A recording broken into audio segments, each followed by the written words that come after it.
Live from the KDAL studios at Lake and Superior Street in downtown Duluth, it stars Over the Prairie with 8-time Minnesota Music Award winner Paul Metsa. And I wish I could see stars over the prairie, stars over the prairie tonight. Featuring cool people from all walks of life. Check out previous show podcasts at KDAL610.com. The phone lines are open at 218-722-0839. Now, here's Paul Metsa. And I wish I could see stars over the prairie, stars over the prairie tonight. Good morning, ladies and gentlemen. You are listening to Stars Over the Prairie. This is your host, Paul Metsa, with my wingman, Chris Allen. We've got a big birthday celebration and salute today to Prince Rogers Nelson, who would have been 67 years old today. Wow. Yeah, it's hard to believe. Yeah. But I can't see Prince that old.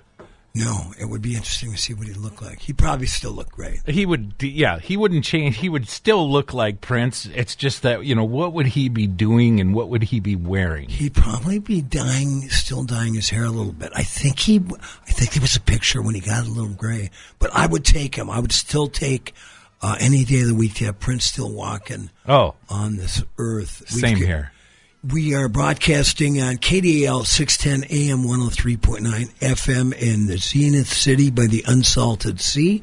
We are a stone's throw away from Bob Dylan Way and 237 somersaults down the hill from Bob Dylan's childhood home up at 517 3rd Avenue East in Duluth, Minnesota, where I lived for the first year I was here, which I've said before, but I like to keep reminding myself that it actually happened.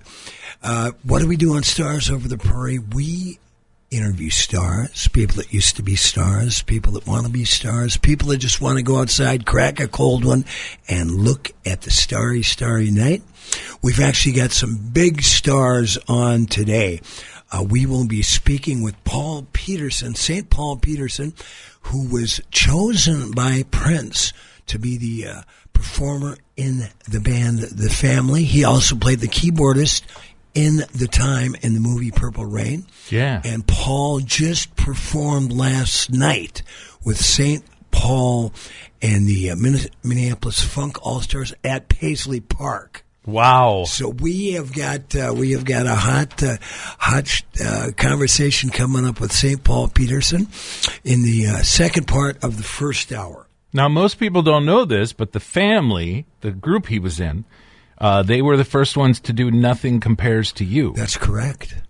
And a lot of people think it's Sinead O'Connor, and Prince wrote it for The Family, and then he also wrote Kiss for The Family, and yanked Kiss and made it his own. Well, we will be talking to St. Paul Peterson about that. Yeah. In the second half of the first hour, we're going to have award-winning photographer Jimmy Steinfeld. Jimmy has taken photographs of everybody from Miles Davis to the Ramones. Wow. His very first photo that got published that kind of really kick-started his career was a photo of Madonna that appeared in either Rolling Stone or Spin magazine, and he actually photographed Prince in 1983 at First Avenue. He just had a wonderful career. He's a good friend of mine, as is Paul Peterson. In the second hour, Chris, we have a really dynamite show. As folks know, I have a show called Wall of Power Radio Hour on AM 950 in the Twin Cities that airs every Saturday night at 6 p.m. And on the 30th anniversary of Purple Rain, I did a show and I interviewed Prince's mentor, a man who married his cousin and who was a great composer and musician. Married himself. Prince's cousin. Yep. Okay. The way you said it, it sounded like he married his cousin. No, we're not in Arkansas. That's why I'm making sure. We're not in Arkansas. Just clarifying. But with Pepe Willie, who just passed away this past May 31st, but a wonderful interview with him.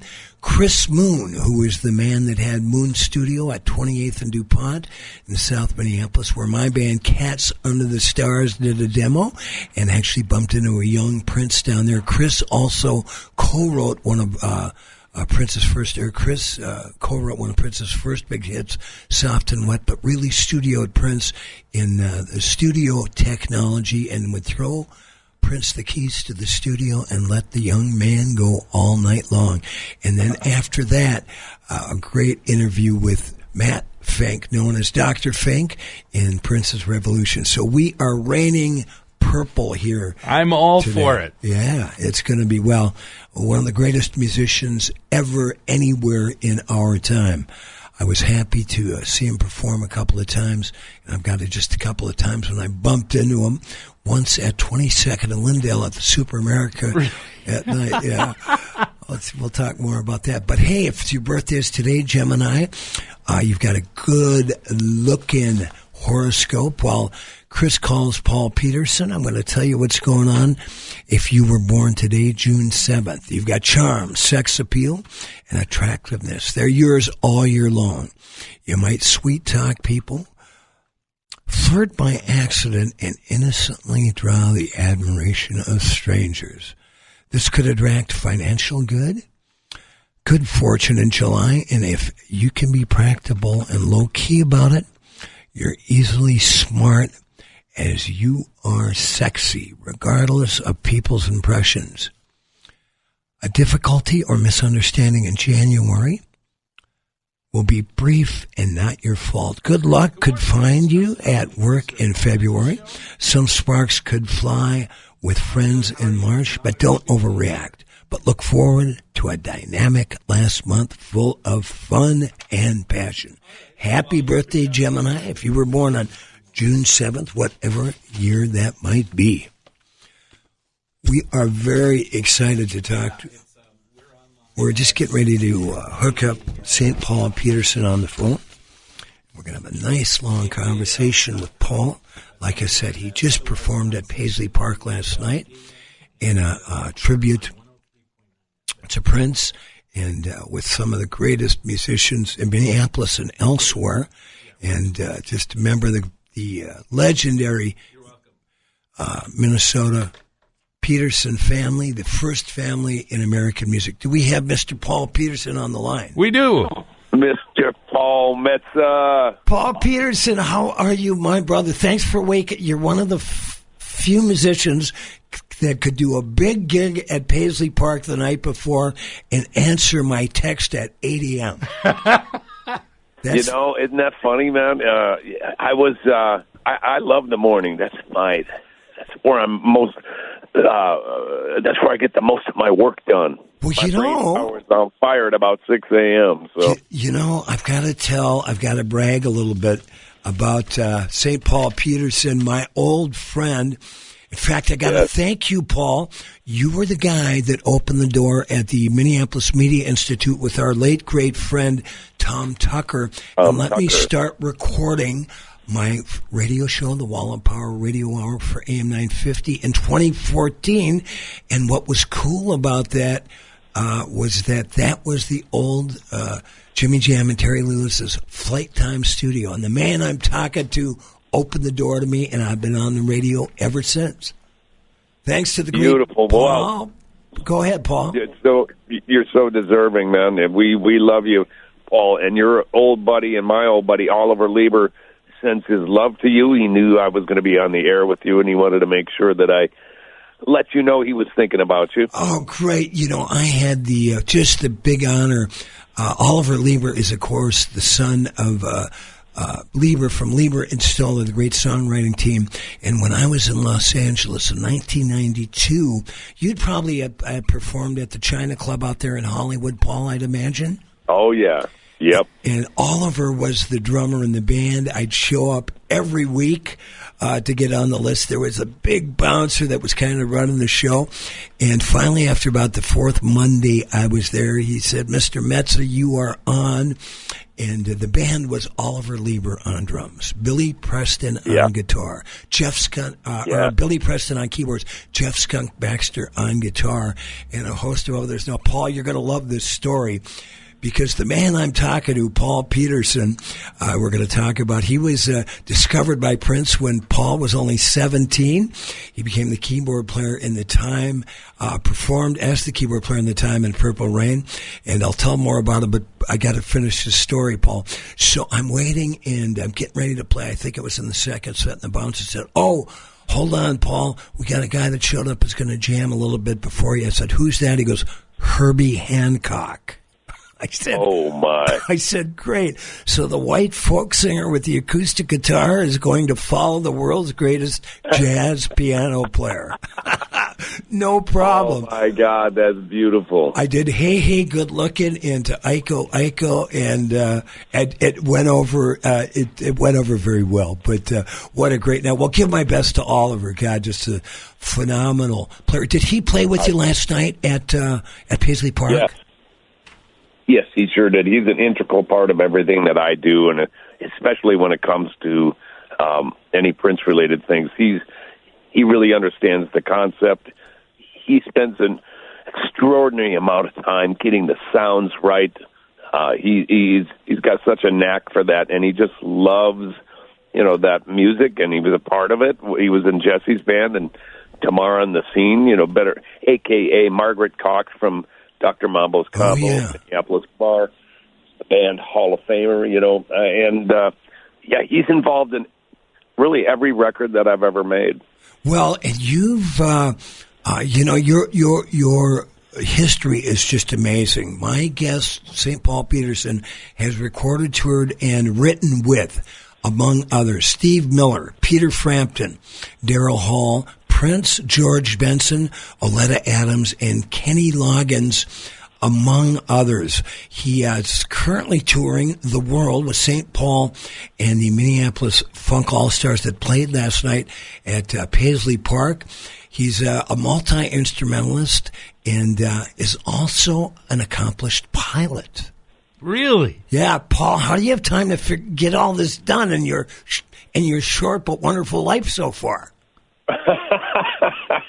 Well, caffeine has a lot to do with it, Paul. Well, and two, you are very civic-oriented, and I believe you are one of the prime movers in the, what is the Richfield...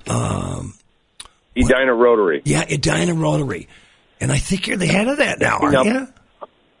I'm finishing up my presidency. I've been the president for a year, and what's fun is that, most people don't know what Rotary is, but they know they see what we do. We raise money, give it out to serving 501c3s within our own community, and we also help the world by giving grants to different organizations through Rotary International. Things like ending polio. We've been very, very successful with that. We are so close to wiping out polio because of the funds that we raise and through our partnerships with the Gates Foundation and different things like that.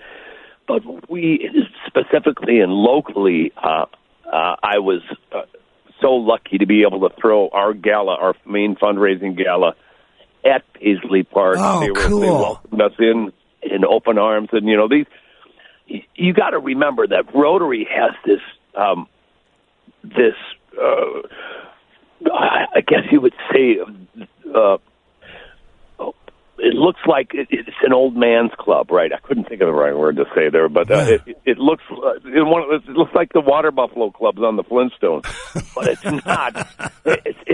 It's a bunch of business leaders, neighbors, and friends who get together for the common cause of camaraderie, networking, and raising funds for the things that are important in our life and giving back to your community. And if we were lucky to raise $250,000 at Paisley Park, and it's important to us. And one cool thing that I know that you will love, Paul, is that every time a speaker comes in to speak to our group, in honor of their service and speaking to our group, we give a donation in their name to free guitars for kids. Which is nice. Beautiful. It's a great 501c3 nonprofit that puts a guitar in the hands of kids that wouldn't normally be able to afford them.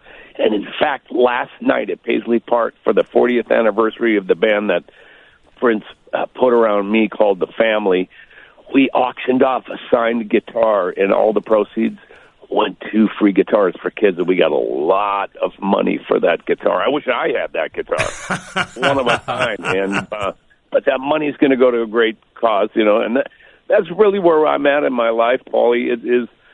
I've been so lucky and so blessed to have a beautiful career in music, and now it's just time to give back using the platform that I've been lucky enough to be given. Well, let's go back because I'm very excited to have you on. Am I. I got a hold of Paul Peterson, my guest. I texted him, 3 weeks ago, and he is a very busy guy. He finally got back to me this morning, and I said, "Man, we are on," and I'm really, really so happy to have. that. Oh, no! I'm not dissing you. I'm just telling people how busy you are. But let's tell us about the show last night. Who played? What did you play? Who was there? What did it feel like being the night before what would have been Prince's 67th birthday? What was it like? 67? Yeah, I believe so. Wow. Yeah. My math is not good, but first of all, I was telling you about the band that Prince formed around myself and his then girlfriend 40 years ago, Susanna Melvoin, and the remaining members of a disbanded Morris Day and the Time right after Purple Rain. He gathered us in a room, and he pointed at me and said, "You're going to be the new lead singer for this band." Wow. He did that 40 years ago. Now, fast forward to today, we got the band back together, all 5 original members, and we had the best time. And, the group is called The Family, and it really honestly does feel like family. Susanna Melvoin on vocals, Jellybean Johnson, who also plays drums in the Time. He played guitar in this band. Wow. Jerome Benton, Prince's sidekick and Morris Day's sidekick, was on percussion, and the phenomenal Eric Leeds on saxophone. Oh, and that's yeah. who made up our band. So we opened up the proceedings, played an hour at Paisley, and then Jesse Johnson came on and played for an hour. Now, Jesse Johnson was the guitarist in the Time, and he had a solo career that did very, very well, and he's the main reason that I was even accepted into the Prince camp, so I owe him quite a bit, and we were, it's fun to be able to say that to your mentors, too. Over the years, I've just been able to sit them down and say, "Man, you are the reason that I got this shot, so thank you for taking a risk on me." And then Morris Day and the Time, the group that I was in during Purple Rain, as you mentioned, for a short time there. I finally got to get on stage with them again after 30 years. Wow. Oh, no, 40 years. Who's counting, Paul? Man, aren't we lucky to be able to still be counting? We're fortunate to be up on the right side of the sod and taking nourishment, as my brother Billy would say, and having fun still. Well, and still playing, man. That's a gift from God. No doubt about it. Paul, what was it like when you're 17 years old, and if you go back, if you Google St. Paul Peterson and the Family, I am talking to what was once still a very good-looking man at his age, but man, you were one good-looking dude. You make him sound like he's 100. No, he looks great, but I mean, he was really. You had your look going on. I'm sure Prince had a little bit to do with that. But what was it like? Yeah, I wore more eye makeup than my wife did. What was it like working with Prince? How did it? So he chose you to be the vocalist of the Family. What then was that like? Like sitting in a room with him. Tell us like what an afternoon, a rehearsal, whatever would be like with Prince Rogers Nelson. Let me explain to you how the record was done in a nutshell. Yeah. He would do all the demos. He would do all the lead vocals or guide vocals, and then he would send it to me to learn. So I would learn it, but he wouldn't go in the studio with me. He hired David Z. Oh, yeah. Brother of Bobby Z from the Revolution, to go in and do the vocals with me. So we would go into the warehouse, record the vocals. We'd hear back from Prince whether he liked my performance or not. and then we'd move on to the next song. So that happened many, many times. Prince just did a handful of vocal sessions with me. Nothing Compares to You, the song that Sinead O'Connor made famous. Right. He actually wrote for our band. He was in on that recording session. And, I mean, being the first one to be able to record that song is historic. It really is. So that was fun to have him at that session. But mostly he came in to help carve, if you will, our live show. He would put together the set list. He'd help with the arrangements. He'd help along with Jerome Benton with the movement because I'm a stiff white guy who evidently is 100 years old. Yeah. So, I mean, and you know, it's hard to teach a young cat like that new tricks and trying to be cool and all that kind of thing. But he really mentored me during that time period. And I'm telling you, I learned more in the, 3 years that I was there, maybe 4 years that I was there, than I could ever have learned at any music school that's available today. From marketing to musicianship to recording to producing to engineering to how to manage finances, branding, you name it. He never said it directly, but if you were smart enough to open your eyes and absorb what he was giving to you, it was better than any four-year college degree you could ever get. So I always say that I graduated from the College of Prince, and it has served me well for the last 40 years. Kind of the Harvard of funk. Amen to that. Well, then you went on, Paul, to have, as a solo artist, and you had to deal with MCA and also with Atlantic Records. And so did you spend a lot of time out in California, or were you able to do it for most of it in the Twin Cities? The first record we did primarily here in the Twin Cities at Creation Recording with Steve Weiss. Oh, yeah. My brother Ricky. Just talked to Steve the other day. Love that man. Of course. He still is up and running the Creation Recording Studios, and Ricky and I still have a room at his place. But we recorded the bulk of my first solo record here in the cities, with the exception of a track or two in California with Jeff Lorber and a few other folks.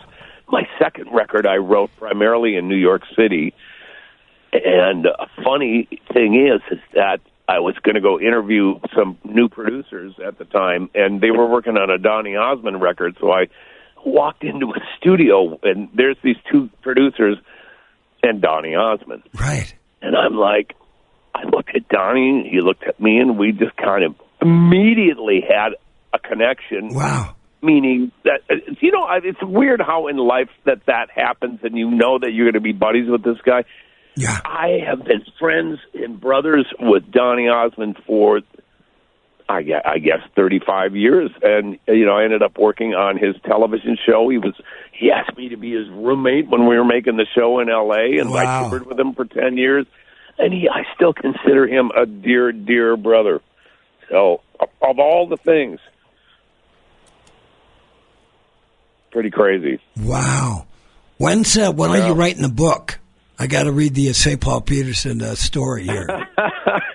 Man, let me get done with this Rotary presidency first, so I can breathe for a minute and enjoy my new grandson. Yo, well, congratulations! Now, I think you have a daughter that's is she breaking in the music business?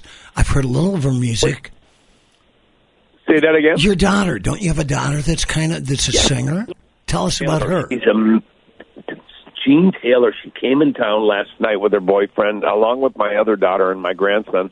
They came to the Paisley Park show to support their dad because they knew it was a big deal to have the reunion of the family at Paisley. So they all came out and supported. But Taylor, my daughter, who goes by Jean Taylor, Jeanne, after my mom, sure. That was her name, she has been in L.A. for almost 10 years, fighting the good fight of being an artist. She's an incredible singer, songwriter, and her boyfriend's a great producer. And both of them are doing great and just trying to make it happen. It's not easy. This is a whole completely different business than when you and I were young, evidently 100 years ago. I'm not going to live that down, am I? Well, not this conversation. Paul Peters and I started putting our music out on Edison piano rolls. That's right. Yeah. Paul, it sounds like we might be giving you a hard time, but when my first record, Paper Tigers, came out in 1984, and now when I have CDs of them bring around to gigs, and if people buy them or show them to people, they go, "Who is that?" on the cover, and I go, "Oh, that's my nephew." Yeah. I've got a few posters up in my rehearsal hall in my basement of me as a younger man, and a lot of people will come over and they'll go, "Wow, who's that?" I'm like, "That's me." They're like, "Shut up, that's not you." Like, yeah, thanks a lot. Now, Paul, you do 5Ks, right? I mean, you're a runner. Well, I actually have done 5 marathons in my life, and my knees have kind of said in recent years that I don't think I'm allowed to do my marathons anymore. So I'm trying to get back in it, but also be good to my knees because I don't want to be in pain every day of my life. So it's a very tender balance there because I miss the camaraderie that I have with my running buddies, and it's the only time I get to get away from my phone, and running has always cleared my head because there's a lot of, as a person who tries to do too much, there's a lot of BS in your brain, and running is a great way to really work through some things and problem solve, or just do nothing but run. So I did the Susan Komen 10. Was it a 5K or 10K this year? But I'm looking forward to doing a little bit more, as I said, and I love it. I love staying in shape, and I've still got my Music on the Run podcast.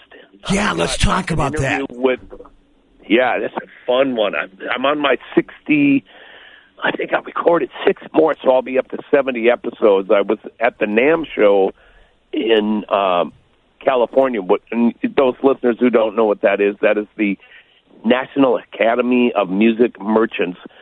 It's a convention where a bunch of musicians and people who sell guitars, basses, bass amps, strings, whatever, get together and have a hell of a time. And I went out there, sponsored by Electro Voice, based here in Minnesota, and interviewed the guitar player with Taylor Swift, the guitar player from Bon Jovi, the keyboard player from Michael Jackson and Quincy Jones, Greg Koch, who's a great blues guitar player, Jimmy Jam, a second interview with him.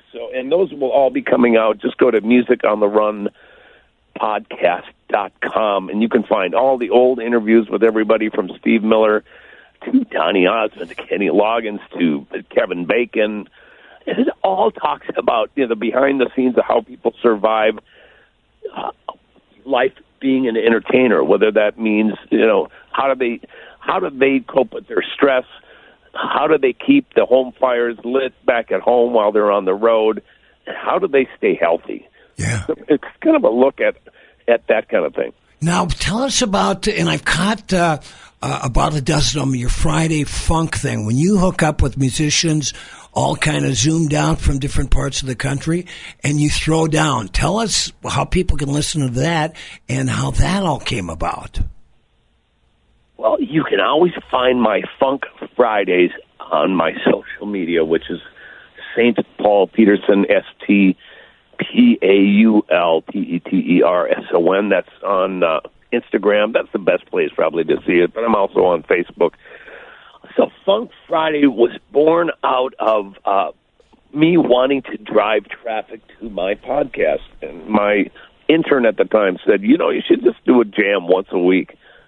And being as busy as I was, I'm like, no, I don't want another thing on my plate. Right. I was out in New York in 2020, just about to play the Iridium, and I went, okay, what the hell? Let me just hold my phone up while we do a groove. And it was a minute groove. Right. And I put it out there. That was Funk Friday 1.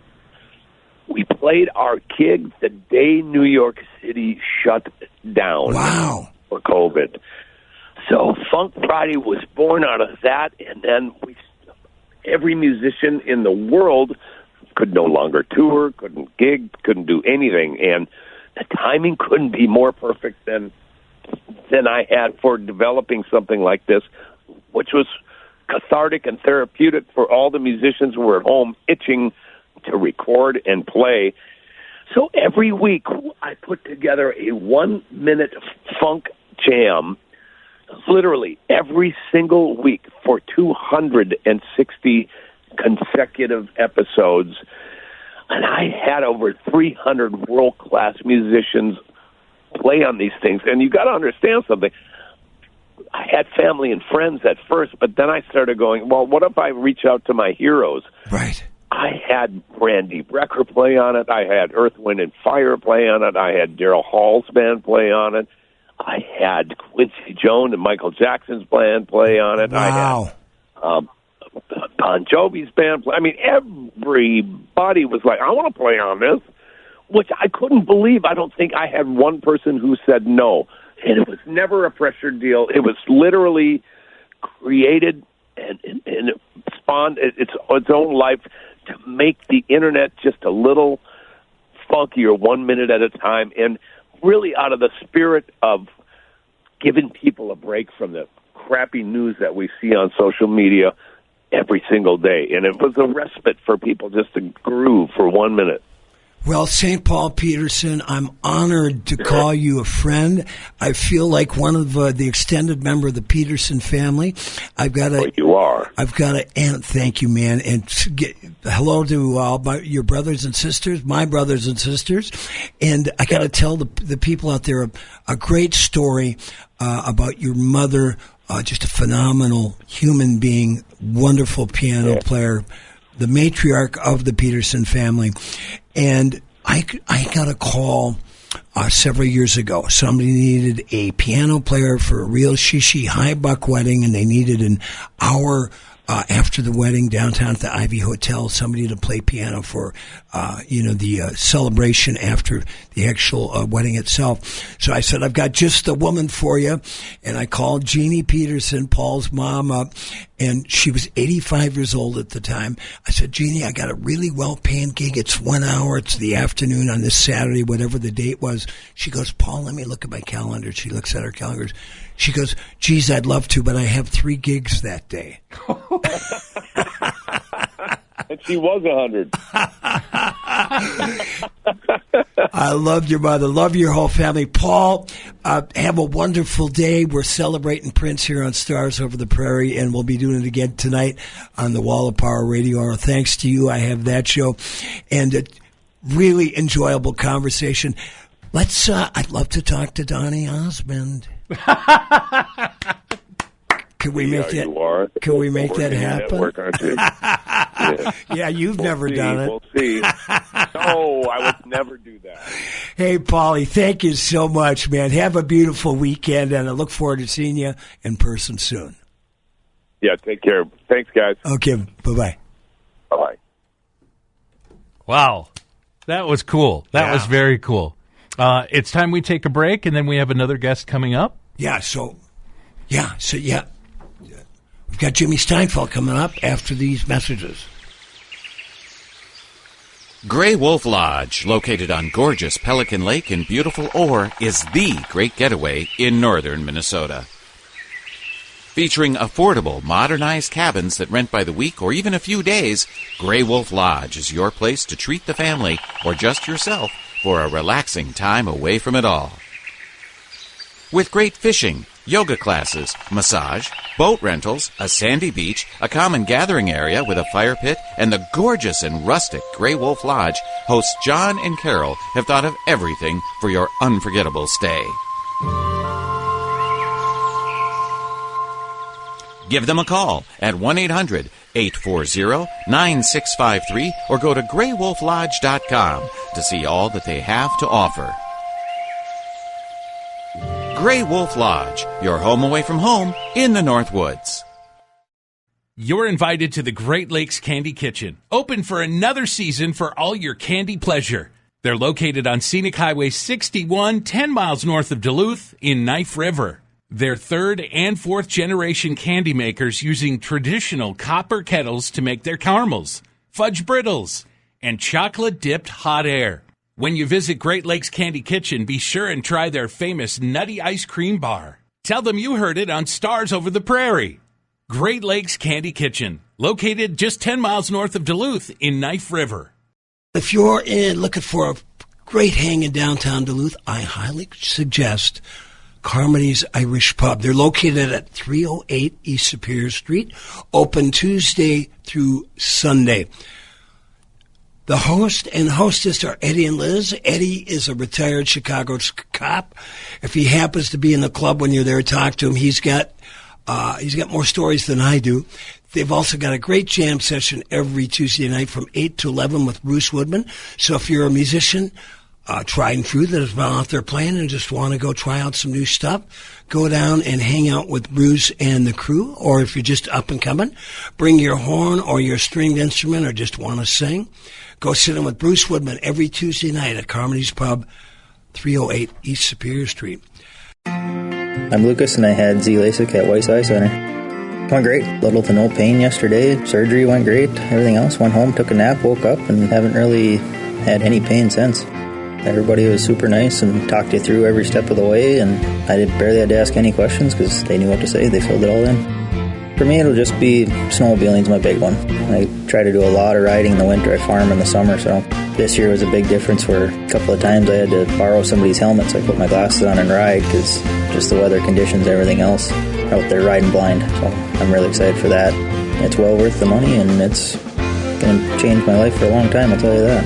Weiss Eye Center is the only clinic to offer blade-free Z-LASIK in the Northland. To find out more and to arrange your free consultation, call 218-625-1917 today or visit weisseyecenter.com for more information. Weiss Eye Center. See the best. River City Records and Books, voted Best Record Store of 2023 in the Twin Ports by the Duluth Reader, has in stock thousands of new and used vinyl records, from classic rock to punk, grunge, and metal, to hip-hop, rap, and jazz, reggae, and dub. Thousands of books, CDs, DVDs, Blu-ray, and VHS. Also a large selection of cassettes, comic books, and music magazines. Stop in and see them at 1814 West Superior Street in the friendly Lincoln Park Craft District. Open 9 to 7, 7 days a week. Every day deserves a superior beer. Earth Rider Brewery's decorated brewers hand-select hops that lend citrus notes to the crisp and easy-drinking Superior Pale Ale. Visit Earth Rider Brewery's Cedar Lounge Taproom on the Working Harbor in Superior for their award-winning flagship and seasonal brews on tap and to go. To find out much more about Earth Rider Brewery events, join the mailing list and locate Earth Rider Beer near you at earthrider.beer. Hold fast! Hi, this is Liberace with my good friend Liza Minnelli. Hi, everybody. Oh, I didn't see you there. You can listen to us on Stars Over the Prairie with Paul Metsa on KDAL. Hey, you are back with Stars Over the Prairie. We'd like to thank Liberace and Liza for giving us that nice little bumper intro.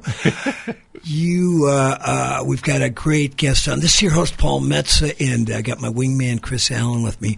We have an award-winning photographer who happens to be a friend of mine for over 3 decades. Jimmy Seinfeld has photographed everybody from Miles Davis to the Ramones. He was first published in both Spin and Rolling Stone with a picture he took of Madonna. He has produced and directed videos over the years. He's won several awards, including the Photographer of the Year at the LA Music Awards. And his photos have appeared in Spin, Time Magazine, the LA Times, and hundreds of others. He's got 2 books out, Rock and Roll Lens Volume 1 and Volume 2. I have my signed copy of Volume 1 in my bookcase at my home in Lincoln Park. And he photographed Prince in 1983 at First Avenue and has followed Prince's career, among others, for years. And he's taken time out this morning. He's back in Minnesota from his home in California, spending time with his lovely mother. And we're happy to have Jimmy Steinfeld on the line. Jimmy, how are you this morning? Great, Paul. Is this connection good? You sound great, and okay. And I'm so glad you could take time out of your busy schedule. What have you been doing since you got back to Minneapolis? Well, let's see. Tonight I'm going to see The Suburbs. Cool. Looking forward to that band that we all know and I've photographed many times over the years. And what else? I've been doing some fishing. Can't come to Minnesota without doing some fishing. And just having a great time. Well, you were very good friends with Beach Cheney. That is true. When you both lived in California. Now, and Beach passed, was it in the last year and a half, Jim? Yeah, he passed in, I think, early January of this year. Well, he will be remembered tonight. Where's the show tonight, did you say, with the Suburbs? The show tonight is at Surly. Oh, okay, in the field. Cool. Yeah. Now, tell us about, because we're celebrating Prince's birthday today, his heavenly birthday. Tell us about you first photographing Prince in 1983 at First Avenue. How did that gig come up for you, Jim? Well, of course, I knew and everybody knew about the great Prince. I had never seen him in concert before. And so I heard that he was going to play at First Avenue, and it was a fundraiser for the Minnesota Dance Theater. I just decided to go down there with my camera. I had only been photographing music for a few years at that time, and I brought down my $100 Minolta camera and just took pictures from the audience. Again, this is early in my career, and frankly, the pictures turned out great. There's a picture, special one in my opinion, of him looking right at me, cool. Like, who are you? And of course, that's the night he recorded Purple Rain live there, and out in the sound truck on the street was the great David Z, engineering, and that was quite an amazing time and event. Tell us what it must have felt like. Now, you know, you're taking photos, but you've been a lifelong music fan. And what did it feel like in the room? What did it sound like? Yeah, it's quite an experience to be photographing a concert of any kind. You kind of feel like you're part of the show. So it's kind of a special experience. And also you have to kind of shut up what's going on around you, the rest of the crowd, and concentrate on trying to get really good pictures, framing them. And, of course, the light is always changing, so you have to take that into account. And it helps to wear earplugs, by the way. That sure. Puts you in a little bubble and also saves your hearing. What when you finally got the photo that I was looking at this morning, beautiful photo of Prince. I believe I saw it on the Julian's auction, rock and roll auction site.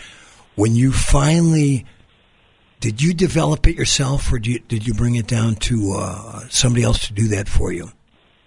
Yeah, most of my photography has been in color, and that's quite sophisticated process. So labs did my color work. I did my own black and white photography in home lab. But that picture was developed by one of the labs here in Minneapolis. And yeah, the old days where you got Prince back, no pun intended, Prince. Yeah. When you got pictures back from the lab, you saw them for the first time. It wasn't digital where you see immediately what you have. And, frequently, the 36 pictures you would shoot on a roll of film, most of them would not be that great, but as long as there was one or two really great ones, you felt you had done your job, and that certainly was the case at that Prince concert that night at First Avenue. Did you, Jim, when you actually saw the one that I saw this morning, did it blow your mind how good it was? Yeah, certainly if you're talking about the one where Prince is looking right at me. Yeah. I said, okay, That's an A+ photo. That's a 10 or an 11, as we say in the music business. This one goes to 11. So that's been a great one and appears in my first book, which you have, Rock and Roll Lens. And Paul, do you not have my second book, Rock and Roll Lens Volume 2? Well, when because you and I tried to do an interview with Jimmy Steinfeld at my house. We didn't try to do it on a camera. It didn't work out. So I want to do, of course, you and I have been talking about, do a video interview with you. So you make sure you've got Volume 2 for me the next time we get together. I would love to have a signed copy and have those bookended together with Rock and Roll Lens by Jimmy Steinfeld, Volume 1 and Volume 2. You will receive a rare complimentary copy of Volume 2 from me, Paul. That's for sure. Thank you. Now, Jim, tell us about the Madonna photo. How did that one come out? And you said in your on your website, let's mention your website and spell your name for people, how they can buy prints and learn more about you. Yeah, the website is jimmysteinfeld.com, JimmySteinfeldt, and they can email me with questions. They can also, if they wish, purchase Volume 1 or Volume 2. They can purchase a limited edition signed prints. And speaking of prints, can I comment about Prince a little bit? Oh, yes, please do. It's being his heavenly birthday, and may he rest in peace. What an amazing talent. Now, he was very elusive and mysterious, as most of us know, and I wasn't a close friend of his, but I knew him, and I first met him at Rudolph's Barbecue. We were having... Sure, yeah, he used to hang out. See, I lived, Jimmy, I don't know if you know that, but I lived, when I moved to Minneapolis in 78, I lived on Ridgewood Avenue, right behind Rudolph's Barbecue. And I lived there until 1990, until I moved to 1818 LaSalle. But, that was known that was the Princess Hang afterwards, and a lot of the celebrities that were in town, because, Jimmy, who ran that place, was Jimmy Theros, I believe, was just a great rib joint, but it was really classy, and I know Prince loved it. So keep going on with your story. Yeah, so they seated me right next to him. It was afternoon. There was almost nobody in the place. But anyway, so when he finished his meal, I said, Prince, I just recently photographed you, and I have some great photos. I'd like to get them to you. And he told me how to get them to him through his management, and I continued to photograph him for pretty much the next 14 years. Wow. I also remember being at Paisley Park. I was one of the first photographers invited to photograph it just after it opened. I remember a very cool party that he gave at Paisley Park, where he gave out a limited number of Remo tambourines with his love symbol on it. Oh, cool. And he gave me one of those, so I really cherish that amazing tambourine that he gave me. And, of course, I was at Paisley Park for many events. I was there on evenings when George Clinton and Miles Davis would show up after a big Prince concert. And then I photographed Prince at First Avenue, as I mentioned, also at his nightclub Glam Slam. I photographed him at Bunkers, at the Minnesota Music Awards, his big concerts at the St. Paul Civic Center, and the last time I photographed Prince was at the Hollywood Bowl. Wow. After I moved him. What year was that, Jimmy? I believe that was 1997. Wow. Oh, and let me say something about that. In those pictures, a book came out last year called Prince Icon. It's a big, beautiful coffee table book published out of London, England, and they've done books on David Bowie and many other great musicians.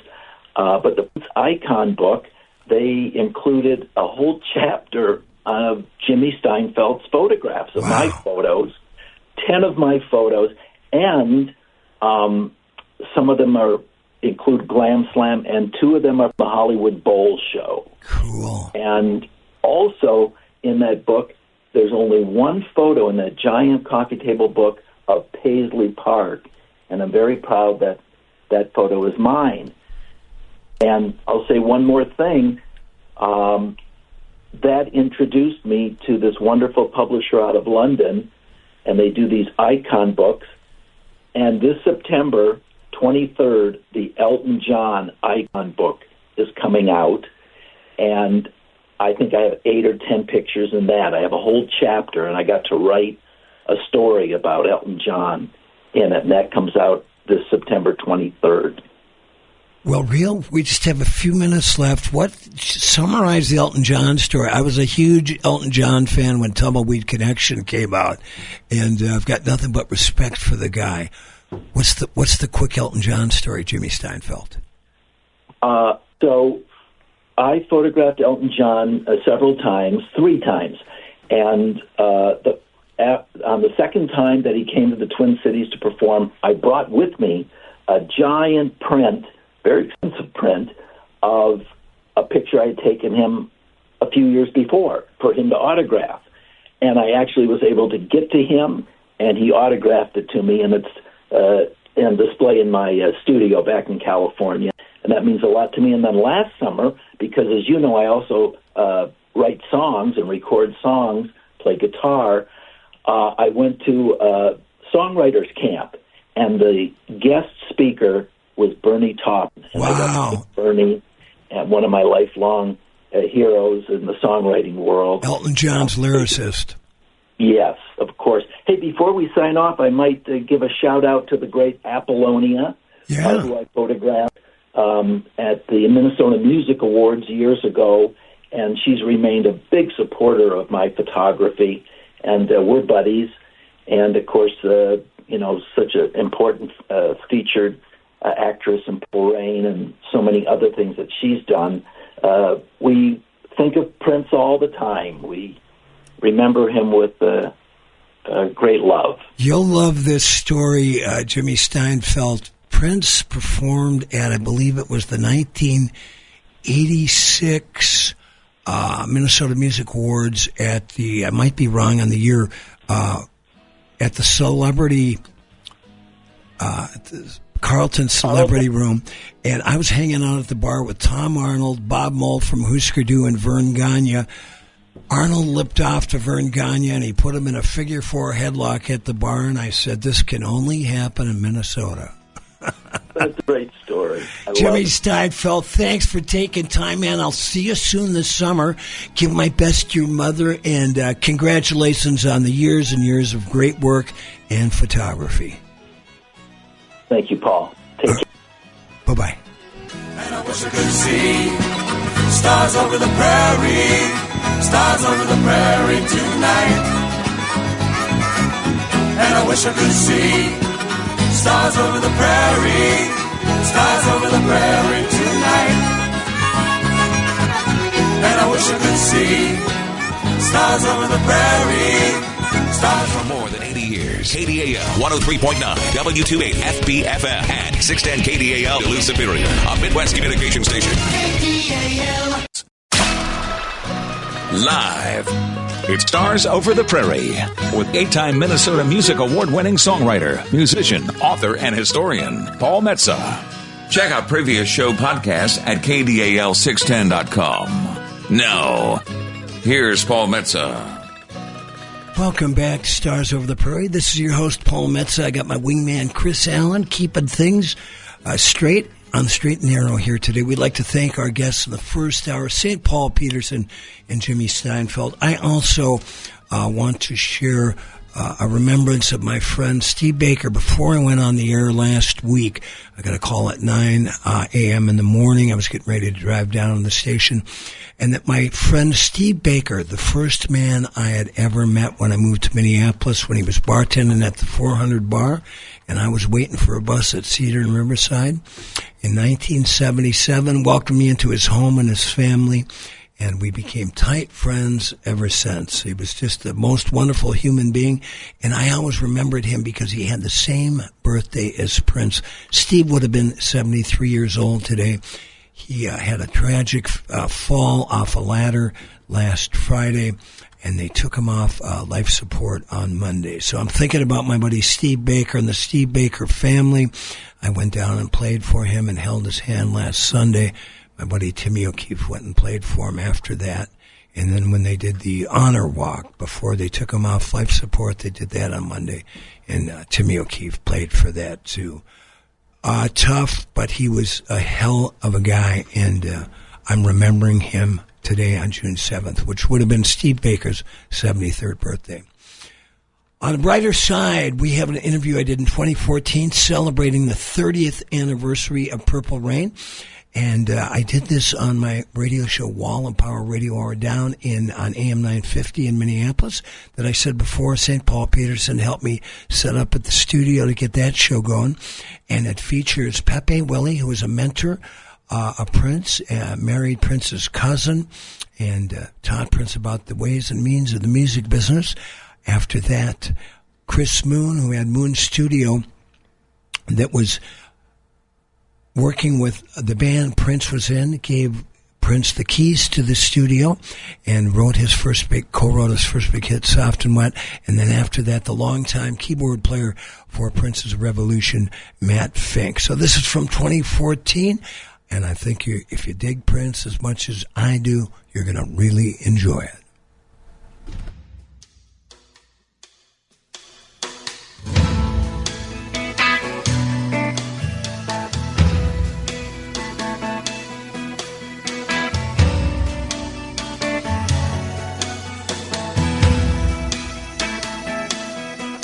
Someday the high and the mighty will fall. There will be no power brokers. The wall of power will fall. Good evening, ladies and gentlemen. This is your host, Paul Metsa. Tonight, we are rerunning a show we recorded in May of 2014 that celebrated the 30th anniversary of Prince's Purple Rain. We interviewed 3 key players in Prince's orbit. The first up is Pepe Willie, who married Prince's cousin and mentored the young Prince in the music business. Over the years, Willie served as mentor, producer, advisor, interim manager, consultant, big brother, and confidant to Prince. If there was one word to describe Willie's role, it would have been protector. Prince's first recordings were with Pepe's band 94 East. Pepe Willie passed away this past May 31st at the age of 76. Our other interviews tonight are with Chris Moon, whose studio Moon Sound was where Prince developed not only his studio chops, but also co-wrote one of Prince's first big hits, Soft and Wet. Last but certainly not least is Prince's keyboardist, Dr. Matt Fink. Matt shares some great stories of the early days working with Prince, and then he and I play an acoustic version of Purple Rain with no rehearsal, I might add. So on what would have been Prince's 67th birthday today, we present this show. We are dedicating the show to Prince, Pepe Willie, and Steve Baker, my first friend I met when I moved to Minneapolis in 1977. Steve took a tragic fall and was taken off life support on Monday, June 2nd. He shared Prince's birthday and would have been 73 years old today. May Prince, Pepe Willie, and Steve all rest in peace. In their own ways, all of them made Minneapolis a very special and magical place. Welcome to the Wall of Power Radio Hour. This is your host, Paul Metsa. It is raining purple in the Wall of Power Radio Hour land. This week is the 30th anniversary of the movie Purple Rain, featuring one of Minnesota's greatest and most prolific musicians and entertainers, Prince Rogers Nelson. We're going to look back at his start in Minneapolis and chat with his first musical mentor, Pepe Willie, the co-writer of his first hit, studio owner Chris Moon, and finally, a conversation with the original keyboardist in Prince's band The Revolution, Mr. Matt Fink, including a live studio performance of the two of us doing one of Prince's greatest songs.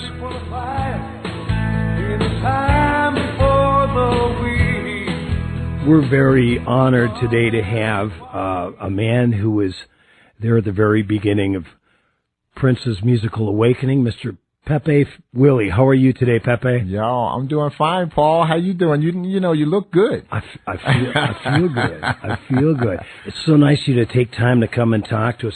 Let's get right into it, man. When did you run into Prince? Oh, man. I ran into Prince a while.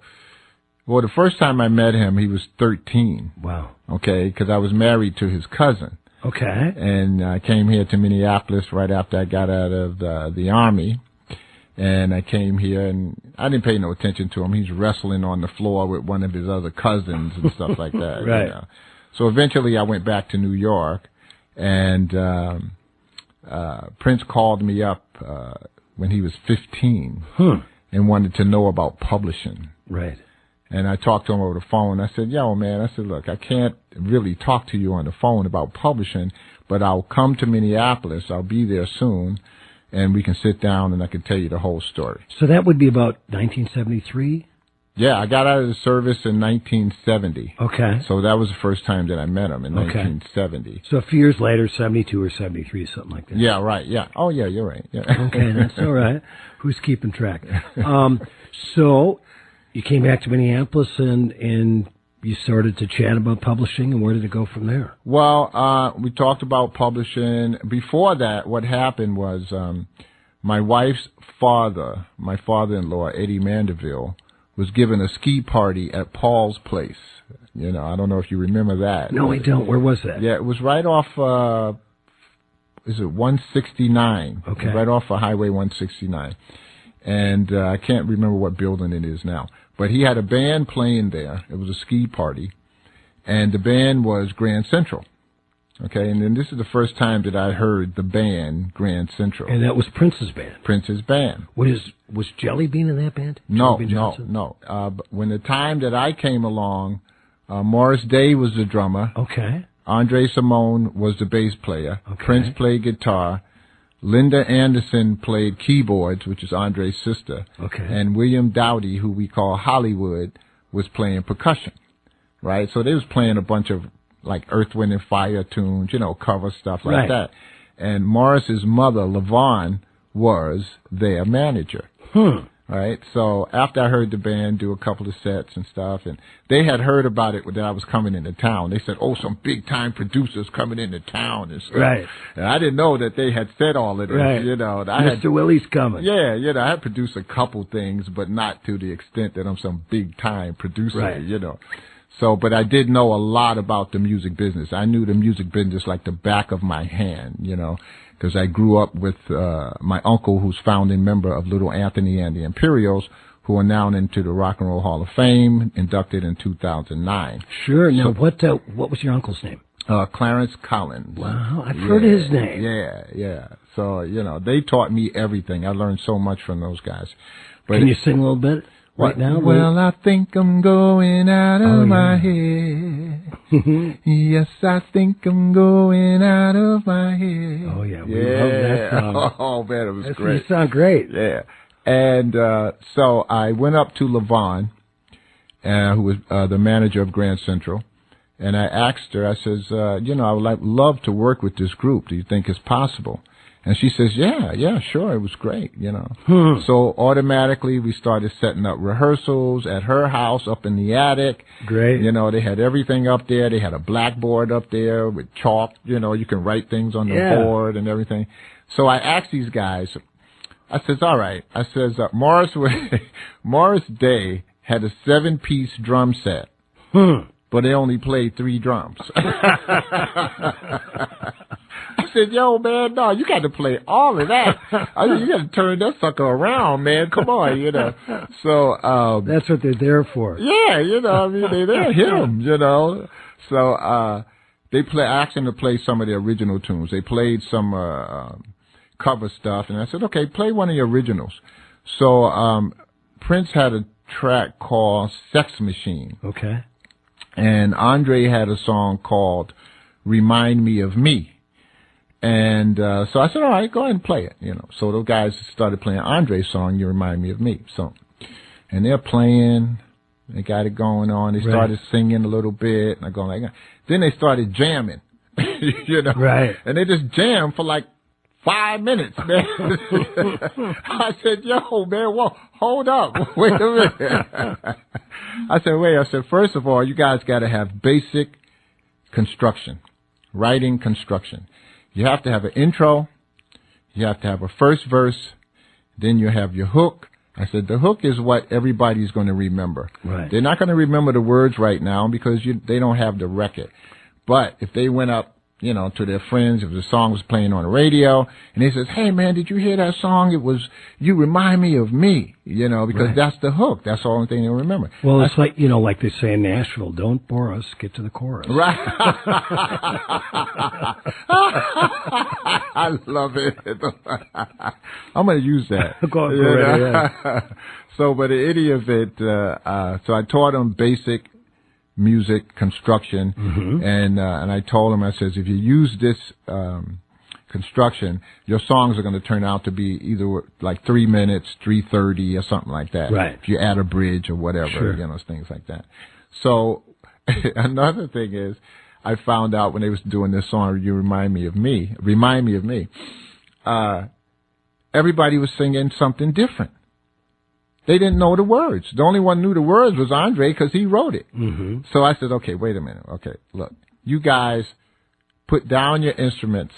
Okay. I said, Prince, grab your guitar. Prince, grab the guitar. I said, just start, playing a little bit. You know what I mean? So he played a little bit, and I said, okay, that's cool. And he was a great guitar player. Right. I says, cool. I says, well, Andre, write the lyrics of the song on the blackboard. Right? And he wrote it up there. So as he's writing, the band members are going like, oh, that's what you were saying? I didn't know what that was saying. I thought you were saying something else. You know what I'm saying? So now everybody's on point. Everybody's, on the same page. They know what the words are. We have the construction down, and we start working that way, And that's how it all happened. And then I also, not only their instrumentation, but I talked to them about the business of music. Right. And that was very important. I told them about recording sessions and how you get paid making money doing recordings in studios. Right. Writers' royalties, publishers' royalties, production, what a producer does, a manager, what a manager does. When do you need a manager? When do you don't need a manager? I mean, the whole business aspect, I told them all about this. A little later in the conversation, Pepe was talking about the time his band 94E was in the studio at Sound 80, and a young Prince played guitar and sang background vocals on several of the tracks. This is a great story about a song Pepe and Prince wrote together. After the story, we're going to hear this original song, one of the first Prince ever recorded. Actually, what happened, I wrote the music, and Prince came in, and I played it for him. And he goes like, oh, wow. He said, that's great, man. He says, I think I'm going to have some lyrics for that, And he took it, and then he brought it back next day. And that was it. That was the song. Right. You take me out dancing. You fly me all around the world. You whisper sweet words in my ear. What makes you think I'm that kind of girl? You know what I'm saying? Oh, I love Just another sucker. Wow. So that's how that merged. And so it was great. I love that. We have a very special guest, a fellow who's been nice enough to give us some time this afternoon. From the sunny climes in Florida, Mr. Chris Moon, who used to run a place called Moon Sound on 28th and DuPont in Minneapolis. Chris, thanks for taking some time with us today. It's my pleasure indeed, and I'm delighted to spend some time with you today. So when people study the history of what we know now as the Minneapolis Sound, a lot of musicians that we associate with that sound recorded at your studio at some point, correct? Well, I don't know who you'd be referring to. Well, which one? Andre Simone, Oh yeah, Andre, and Des was there, and right. I produced Jimmy Jam and Terry Lewis, and those are the guys. Those are the guys I'm thinking about.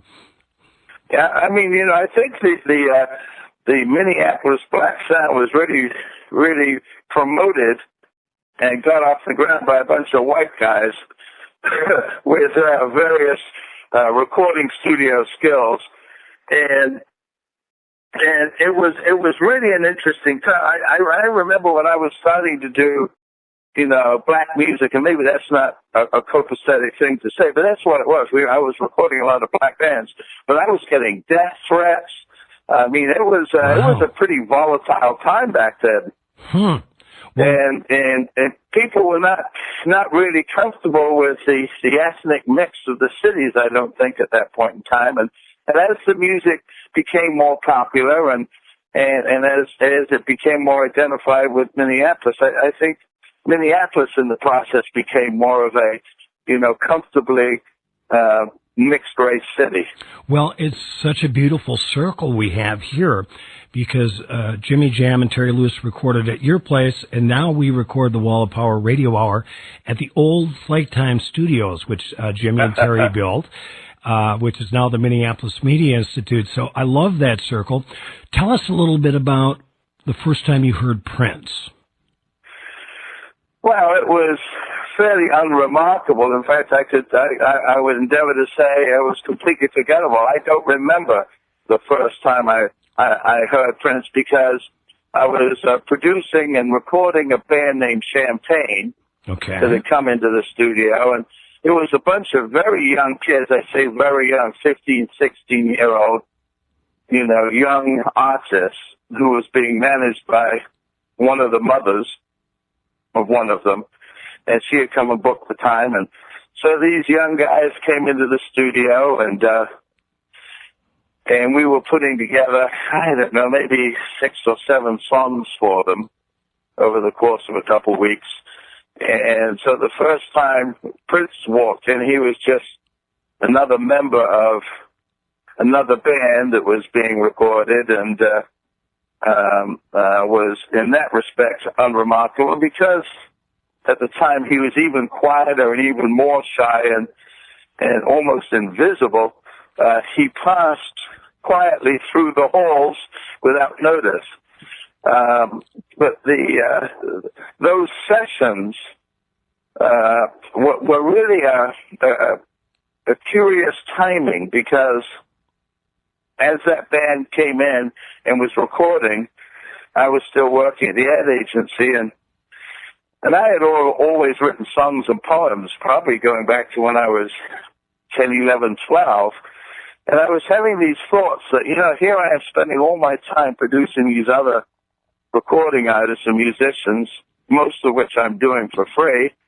Maybe I should get some expression out myself and start doing some of my own songs. And so the arrival of Prince and Champagne in the studio coincided with this thought that, I needed to start expressing myself more musically. And so I started thinking about finding a band to collaborate with. And it wasn't that I was thinking about Champagne as a band because they probably wouldn't have been my target demographic for a group. I probably would have looked for someone older and more experienced. But what the gelling thought, the key idea that occurred to me when I was sitting there recording this band, and I remember it was in the middle of a song, and they were playing that, and I had this thought that, the problem with trying to do my own music is working with a band means I got to get 4 or 5 guys to all show up at the same time. Good luck with that. Yeah, and I had spent enough time in the recording studio to realize that, that's near impossible. Mm-hmm.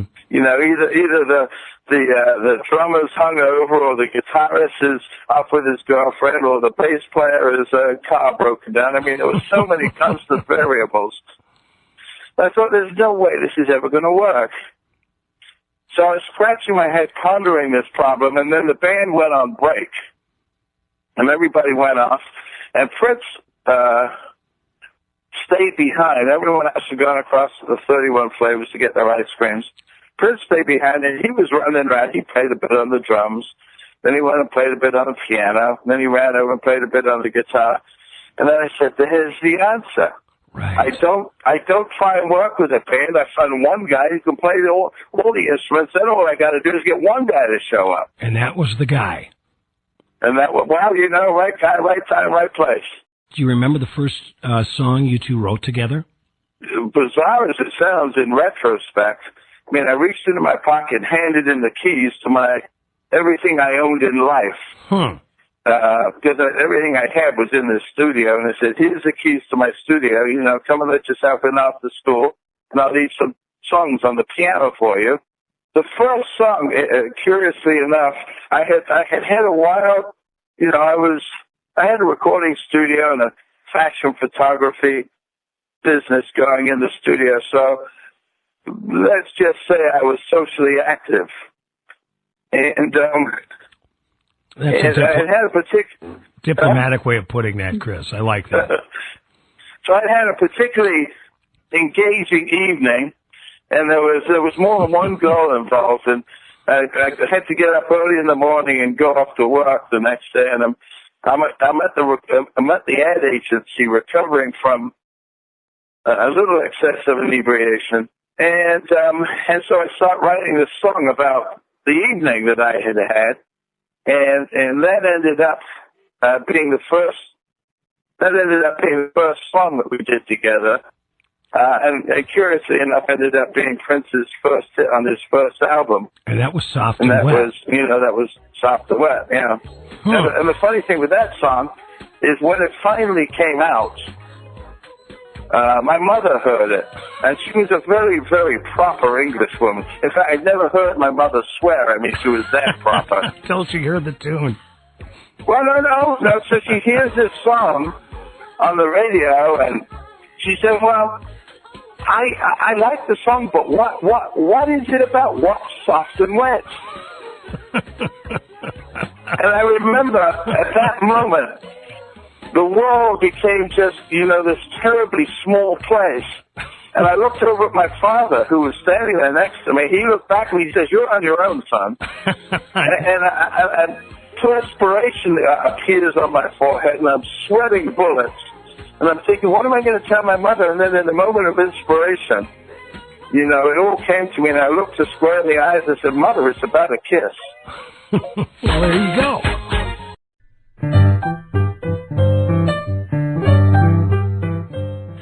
We have a very special guest with our It's Raining Purple episode. A man who I had the pleasure to get to know just a few years ago, although I've been listening to his music via Prince for over 30 years. Mr. Matt Fink, thanks for joining us this afternoon. You're welcome. It's my pleasure to be here. You are a Minneapolis native, aren't you? Yes, I am. I grew up in St. Louis Park, actually, which is the earliest, one of the early inner ring suburbs of the Twin Cities on the western side of Minneapolis.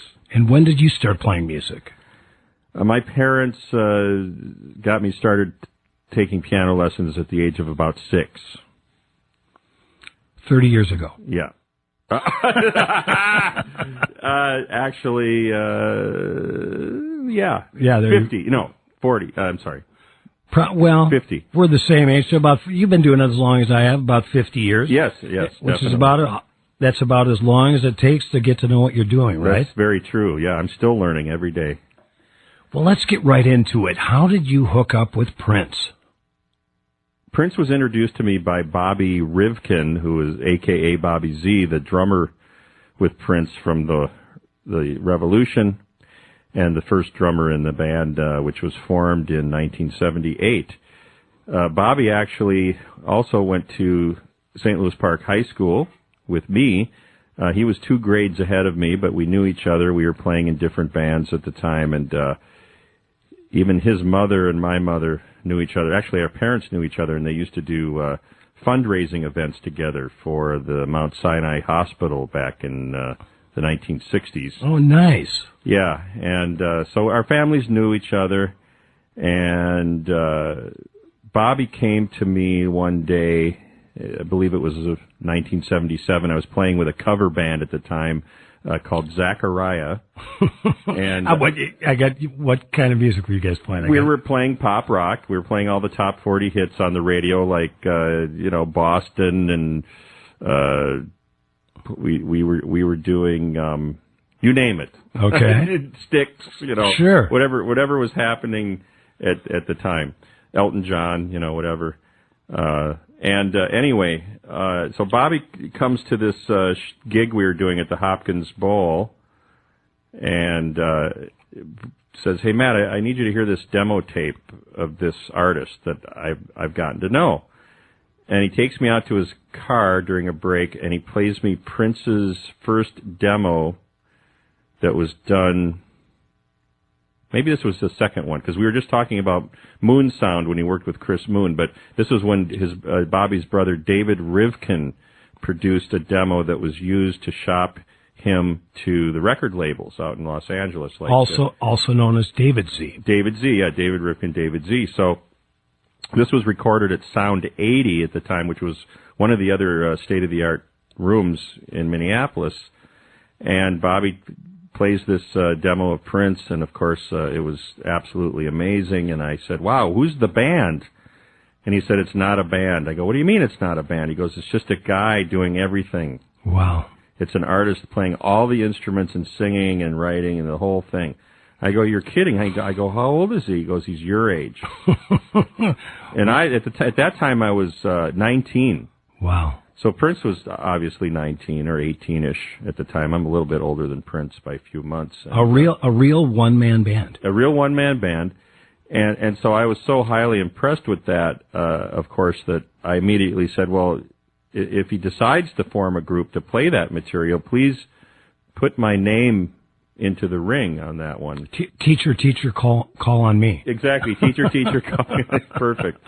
So I threw my hat in the ring at that time. And then, later on down the road, once Prince did get his record deal with Warner Brothers, I had a shot at auditioning for him. But I was not the first choice for keyboard player. Ricky Peterson had that role, and they went with him sight unseen due to his fabulous talent and reputation. And when he opted out to work with some other people out in Los Angeles, producing and working with another artist for a little while, in the midst of working with Prince in those early days, Prince decided to put his feelers out for other keyboard players, and then I was able to audition at that point and get into the group. Where was the audition? The audition was held at Peppy Willie's basement. And we're going to be speaking with Peppy in the next set.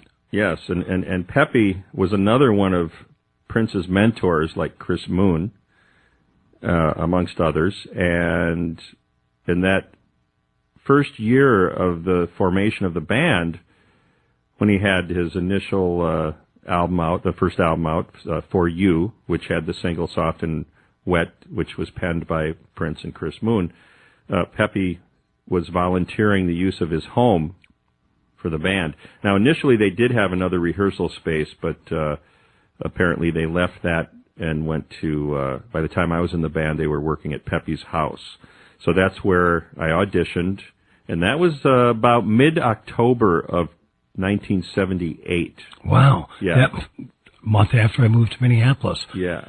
I remember hearing about him at that time, just rumors about this supremely talented young cat that played everything and sang. So, do you remember what tunes you played in the rehearsal? Were you just doing covers just so he could get a feel of your playing ability? No, actually, he requested that I learn 3 songs, 2 or 3 from the album, from the For You album. Soft and Wet, I believe Why You Want to Treat Me So Bad, or was that off the second album? I can't remember now. Just As Long As We're Together, that was another track off of there. And it's been a while, so I'm not sure the third one. But anyway, when I did get to the rehearsal and I met him, he asked me if I had learned the song So Blue off the album, and I said no, I hadn't learned that one, and I was a little concerned that maybe I was supposed to know that. And I apologized for not learning it. And then he said, well, don't worry about it because there's no keyboards on it anyway. And then he burst out laughing as if he just sort of wanted to play a little mind game joke on me. And so I went, okay, no problem. So then we got to working on the other songs. First we jammed for a while. He just wanted to jam and see how I would improvise or come up with grooves or whatever. Was he playing guitar during the session? Yes, he was playing guitar at that point. And then when it came time to play Soft and Wet, I revealed to him that, well, I kind of learned the keyboard parts, but they're hard to hear because they're buried in the mix quite a bit, and I couldn't quite pick out the exact part. Do you think you could show it to me? And he said, well, okay. So he started playing the what was called the clavinet part, and which is a keyboard, a certain kind of keyboard made famous by Stevie Wonder. It's called the Hohner clavinet. When you listen to the song Superstition, it's the signature keyboard sound on that record. So he actually showed me the part, and I was able to pick up on it pretty quickly and learn it directly from him just by watching him play it. And he was very impressed with that because he said that all the other keyboardists who had auditioned up to that point also struggled with that part because it was blended into the mix a specific way, and you could only it was hard to pick out 100%. And so I played it exactly how he showed it to me, and I think he was impressed with that, and then that may have helped his decision to hire me. Well, he loved your intuition and your great ear. Exactly. When did you start writing songs with Prince? It was the third album, the Dirty Mind album. First you had For You, did that all himself, then he did the second album, which had the I Want to Be Your Lover was the single. That was the second album, just called Prince. And then the Dirty Mind album is when he took a musical groove that I came up with and created the song Dirty Mind around that, lyrics and melody. So would it just be you two sitting down, like with keyboards or guitars? Just the two of you? Yeah, in a way. The issue with Dirty Mind is that one was germinated, the idea was germinated during a jam session with the band, actually. We were just playing around, and I happened upon this keyboard riff that he really liked, and then he invited me out to his home studio, that evening, and he had me record that with him. And then by the following day, at rehearsal, he had shown up back with the song with lyrics and melody and guitars added onto everything we had done with drums and keyboards the night before. All in the night's work for Prince. All in the night's work for Prince, exactly. I left about midnight, and then he finished it throughout the night. He's a night owl, isn't he? He is. He was a night owl. He probably still is to this day. You know, he, like a lot of artists are, a lot of musicians are like that. This show was produced by Paul Metsa, engineered by Patrick Lilia. The previous show from 2014 was engineered by Brett Johnson. You can follow me at paulmetsa.com. Get my records or books where those things are sold. And if you're up in Duluth, come and see me play sometime. This show salutes the memory of Pepe Willie Prince and my good friend Steve Baker. May they all rest in peace. And like my dad used to tell me, remember to be kind and make someone happy. We sure hope you enjoyed all those memories of Prince from our guests on that show, Pepe Willie, Chris Moon, and Matt Fink. And we'd also like to thank at the first hour Jimmy Steinfeld and St. Paul Peterson. To round out the show, when we come back from commercial, we're going to hear an original show we did when we first got on the air with Stars Over the Prairie with the great Al Sparhawk, who has a great record out right now with Trampled by Turtles. We hope to be getting Al in the studio when he's back from Europe. Chum's 20th Annual Rhubarb Festival is taking place on Saturday, June 28th. Through all things rhubarb, the Rhubarb Festival raises money for Chum and its services, supporting people in Duluth who are experiencing homelessness. This includes rhubarb refreshments, such as pies, ice cream, burritos, and brats. music and entertainment, and rhubarb-themed activities for the whole family to enjoy. The festival is from 9 a.m. until 3 p.m. on June 28th at Asbury United Methodist Church in West Duluth. For more information, please visit Chum's website at chumduluth.org/rhubarb. I'm Zach, and I had Z LASIK at Weiss Eye Center. I was sick of wearing glasses. I've had glasses since third grade. Dealing with the nuisance of glasses has kind of reached that point of I just need to get LASIK. I was a little nervous, but knowing now what that process all entailed, I wouldn't have been nervous if I knew. Everybody's really nice here. Not a bad thing to say about anybody. Everybody's happy, and everybody here's nice. And I mean, it's day one post-op, and I mean, it's crazy. It's crazy. Weiss Eye Center is the only clinic to offer blade-free Z LASIK in the Northland.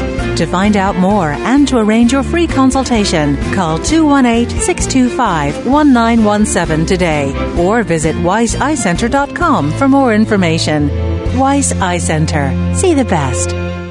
You're invited to the Great Lakes Candy Kitchen, open for another season for all your candy pleasure. They're located on Scenic Highway 61, 10 miles north of Duluth in Knife River. They're third and fourth generation candy makers using traditional copper kettles to make their caramels, fudge brittles, and chocolate-dipped hot air. When you visit Great Lakes Candy Kitchen, be sure and try their famous nutty ice cream bar. Tell them you heard it on Stars Over the Prairie. Great Lakes Candy Kitchen, located just 10 miles north of Duluth in Knife River.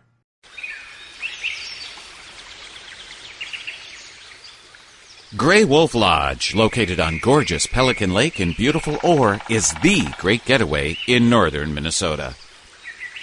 Featuring affordable, modernized cabins that rent by the week or even a few days, Gray Wolf Lodge is your place to treat the family or just yourself for a relaxing time away from it all.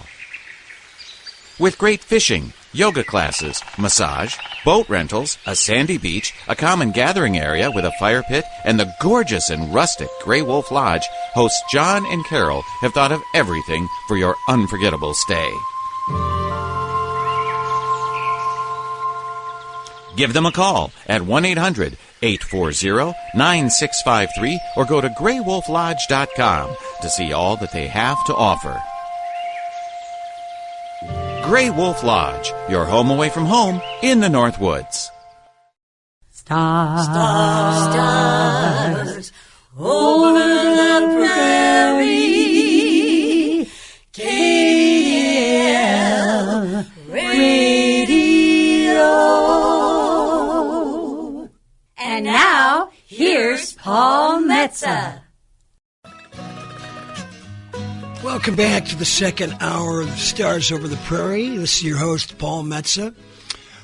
We've got a most wonderful guest. I'm so honored that he decided to come in and he's going to play live tonight. He's a man along with Charlie Parr and Trampled by Turtles. I don't think anyone embodies the spirit of the modern Duluth music scene more than Al Sparhawk.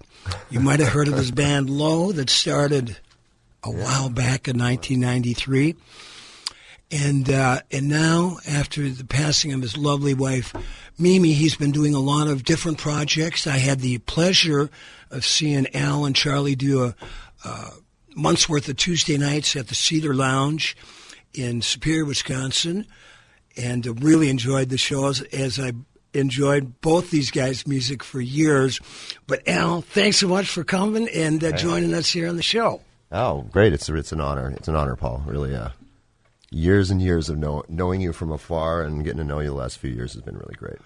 It's, the nice thing about moving to a new town or visiting a new town is meeting new friends. And I left a lot of beautiful friends behind in Minneapolis, but I do have to say it's been a real honor and pleasure getting to know you because I have such a respect for your music and your vibe and everything about it. In fact, the first time I physically met you, what was that gig up on First Street? You were doing a Neil Young thing with our buddy Rich Matson. Yeah. We have a Neil Young and Crazy Horse band called Tired Eyes. And you guys play as loud as Crazy Horse, because I was doing the gig downstairs. I think it was the week of the Duluth Superior Film Festival. And once you guys started playing, I said, it's over for me. I'll just go hear the band because nobody could hear me.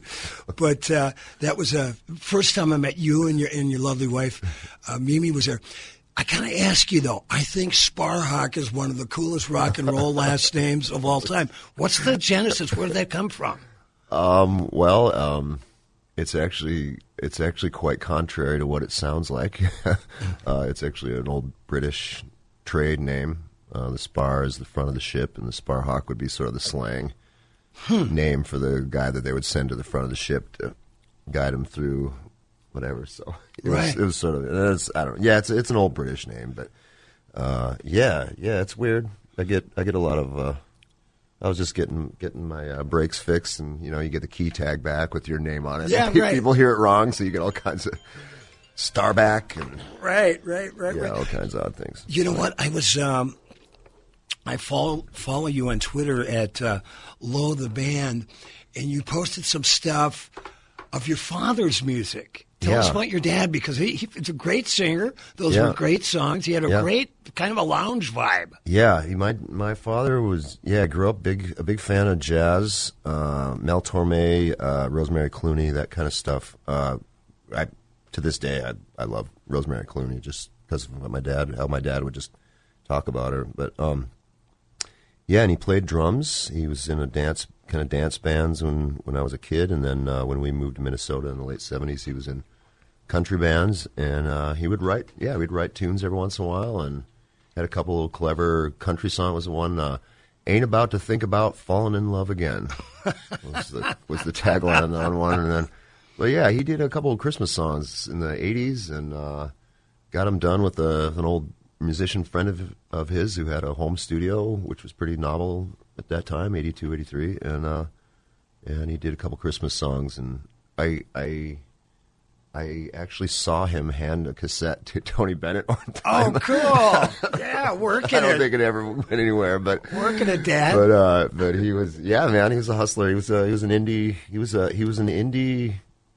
He was an indie artist before indie artists were a thing. What is he still with us? He's not. He went maybe 5. Well, yeah, it's maybe 6 or 8 years ago. Yeah. Well, tell us about. We've got a mutual friend. One of the first musicians I met in Duluth years ago was John Ward. Yeah. Because he played with my buddy Tim O'Keefe, and I go in to visit him every now and then over there on 2nd Street.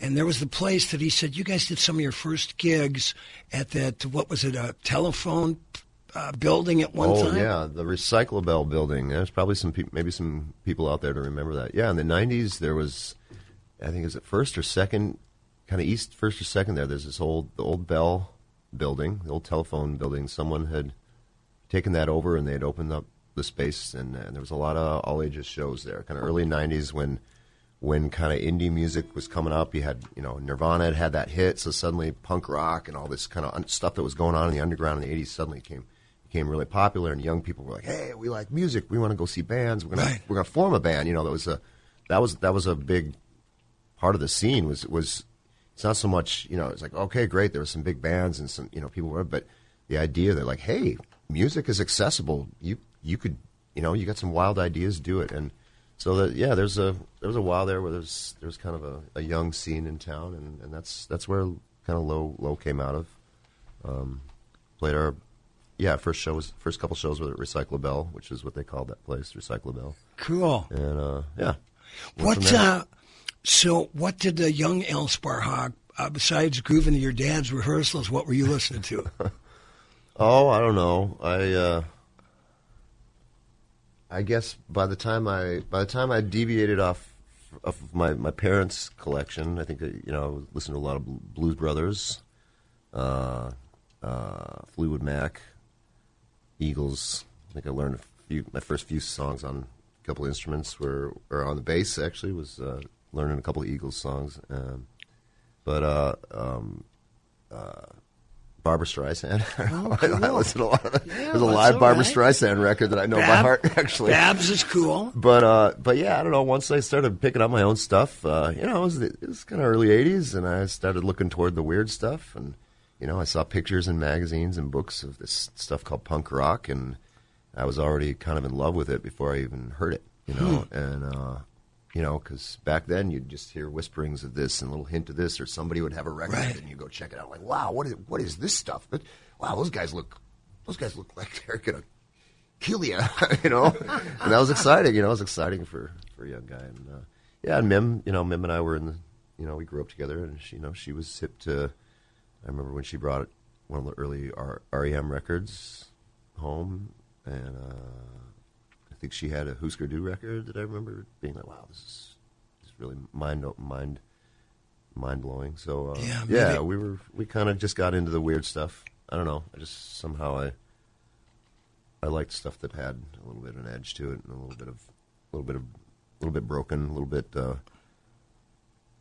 post perfect. Yeah. Well, that whole late 70s, early 80s, mid-80s scene. I saw REM's first show at Navy Island in St. Paul. Got that loved that first record. Yeah. And then I was always a huge, there's always this thing in Minneapolis. You probably are hip to it. It was like, are you into the Replacements or in a Husker Du? And I love them both. Right. But if you wanted to go see a band that's a little more consistent, you went to see Husker Du. Right. Right. And then I got to know Bob Mould, and I loved those guys. But I remember, being a young guy, going into clubs and hearing these bands in Minneapolis, just as they were starting to get national exposure. It was really, it was just a magical time. Yeah, I'm sure it was really exciting. How'd you come up with the name Low for the band? That was a late night drive back from Minneapolis. I think I had been kind of pondering the concept a little bit, the idea of a band that was playing really quiet and real simple. I was kind of considering Mim and thinking, wow, what kind of music could we do together? Because I'd been in some bands on my own with different people, but I'd always been, I really think it'd be cool to do something with Mim. What could I do? And at the time, I guess I'd been running into a lot of things like some of the softer Velvet Underground stuff, some experimental people like Lamont Young, Stephen Reich, even like Brian Eno. People who were doing really experimental, kind of minimal music, stuff that would just kind of go for a while and be very static, and sort of push your sense of patience a little bit. And, right. I could see that there was an edge there, just as much as sort of a punk band could kind of make you feel a little bit scared and a little bit uncomfortable, especially early on when when people were just starting to do this intense stuff. It was probably a little disturbing as much as it was scaring. But you're talking to a guy that's partied with both Pete Seeger and Gigi Allen. Okay, there you go. All right, well, you're there. you know what I'm talking about. Well, anyway, yeah, that was kind of, I don't know. We when we started, we did a show. Did a show down at the Recycle Bell. I think we only had like 4 or 5 songs, and as expected, it divided the audience immediately. Fun. A few people who really wanted to listen and were really moved by it, and then a lot of people were really confused, and a lot of people just talked over it or left the room or whatever. And so that was great, and that's pretty much how the shows would go for the next 5 or 6 years. Well, I'm so excited that you brought your beautiful old Gill guitar along. Sure. And when we were setting this interview up, you said you'd like to play a couple of tunes. So sure. Take it over, Al Sparhawk. All right, well, it's morning, everybody, so, I mean, an artist is not supposed to apologize. Or be up this early. Or be up this early. All right, well, let's see this little one.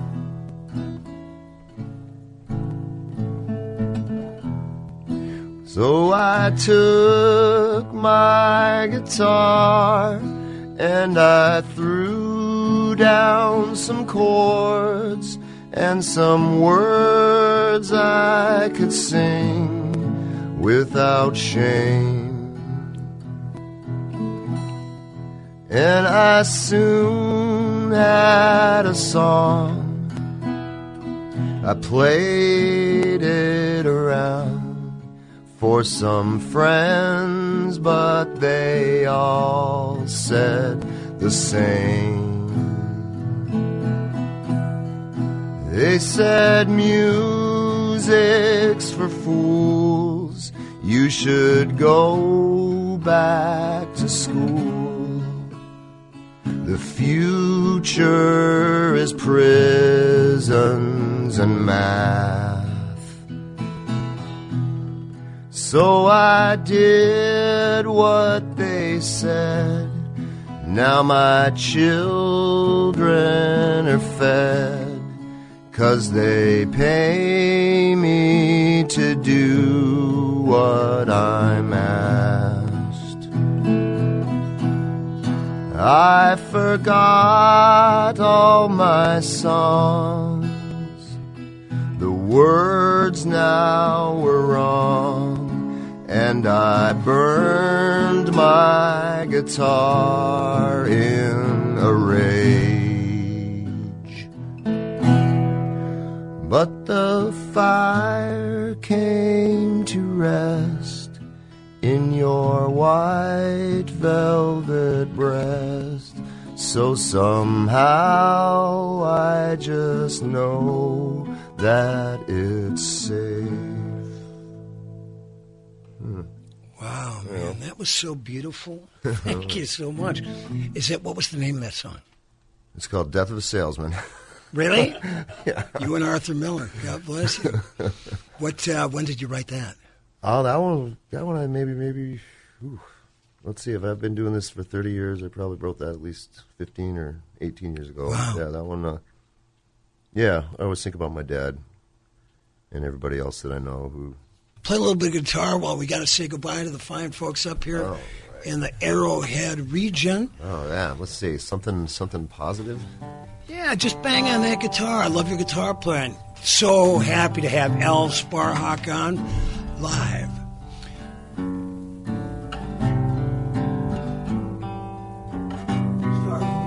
Every Saturday morning from 10 a.m. to noon.